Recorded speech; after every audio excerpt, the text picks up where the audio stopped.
faire un premier exemple où on nous demande de comparer le travail fait par deux déménageurs. Dans la situation de gauche, on monte directement une caisse de 10 kg dans le camion.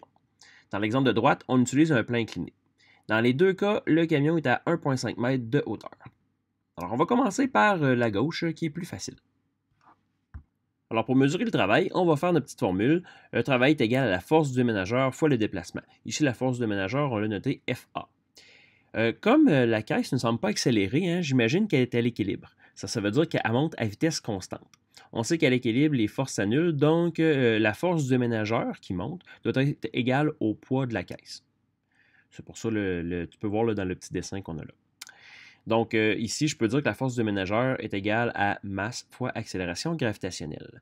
Je mets les chiffres là-dedans, donc 10 kg fois 9,8 Nm/kg. On a donc 98 N pour la force du déménageur. Tout ce qu'il nous reste à faire maintenant, à multiplier par le déplacement, c'est-à-dire 1,5 m. Donc 98 N fois 1,5 m, et on obtient 147 Nm. Ou bien 147 joules, c'est la même chose. Pour la situation de droite, il y aura une étape de plus à cause du plan incliné. C'est une petite affaire plus difficile.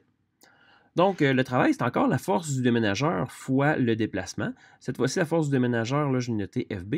Mais là, cette force-là ne sera pas égale au poids à cause du plan incliné.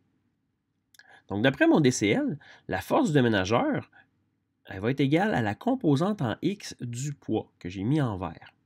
Avec un plan incliné, il faut se rappeler là, que l'angle entre le poids puis l'axe des Y est toujours égal à l'angle d'inclinaison du plan incliné par rapport au sol. On a la composante en X qui est le côté opposé à mon angle. Donc c'est pour ça que je vais utiliser la fonction sinus pour déterminer sa grandeur. Ensuite, on remplace les variables par des chiffres, donc 10 kg fois 9,8 Nm/kg fois le sinus de 30, ça me donne 49 N. Alors, tu vois ici, là, le déménageur il force 2 fois moins que tantôt. Pour déterminer le déplacement, il va falloir utiliser encore la trigonométrie.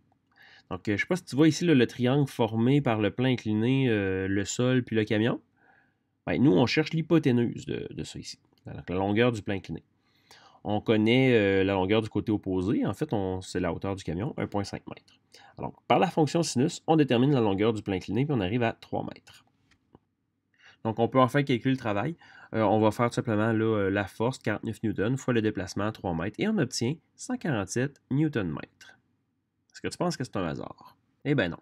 Ce qu'on observe avec cette comparaison-là, c'est que dans la première situation, on a premièrement transporté la boîte à l'horizontale, et ça, on sait que ce n'est pas un travail. Ensuite, on a levé la boîte, et puis on a mesuré, on a calculé un travail de 147 joules. Ensuite, dans la deuxième situation, on est reparti du même point, sauf que là, on est allé porter directement la boîte dans le camion suivant le plan incliné. Sauf que là, on a effectué un travail sur tout le long du déplacement, tout le long du plan incliné. Et on est arrivé exactement au même point, à 147 joules. En conclusion, on observe que le trajet n'a pas vraiment d'importance. Seule la position initiale puis finale importe. Puis ça, c'est un avantage qu'on a sur les forces.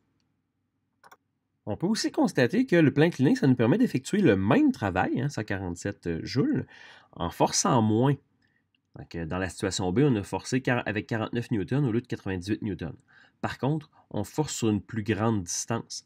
Donc, dans la première situation, on avait forcé sur 1,5 m, dans la deuxième situation, sur 3 mètres. Alors, on a forcé 2 fois moins, mais sur une distance 2 fois plus grande.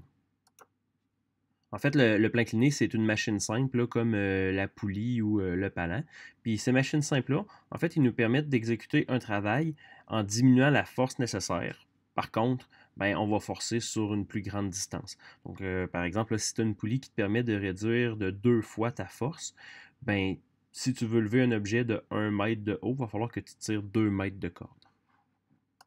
Je vais arrêter la vidéo ici. Alors, dans la prochaine vidéo, on va voir des problèmes où plusieurs forces sont impliquées.